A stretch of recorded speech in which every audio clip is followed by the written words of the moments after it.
What's going on, everybody? I am here in East Cabarete, just taking it easy, walking around, and I just wanted to give you guys an update.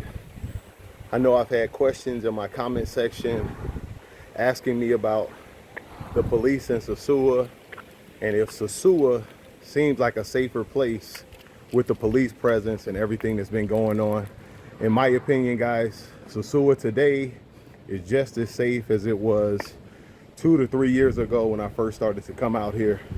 I haven't had any problems. I didn't have any problems back then. I walk around Sosua all the time, take my kids, we go get ice cream over there. We go to the restaurants, we hit up the beach.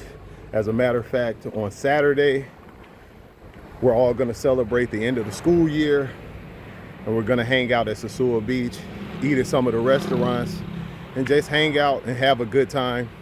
So for anybody who is worried about Sosua, some of the police presence, those guys are doing their job. I haven't seen them bothering anybody. I know some of the ladies, they've been having some issues and complaints. I haven't seen it, but obviously something is going on in that regard.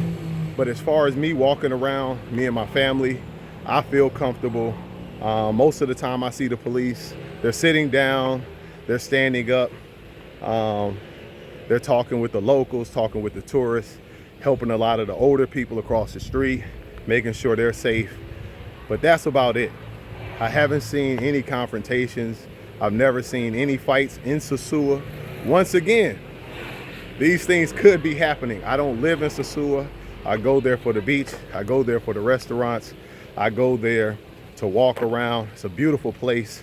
Guys, let me know what you think in the comment section. Just wanted to make this quick video for some of you who are a little bit worried about Sosua, about the safety.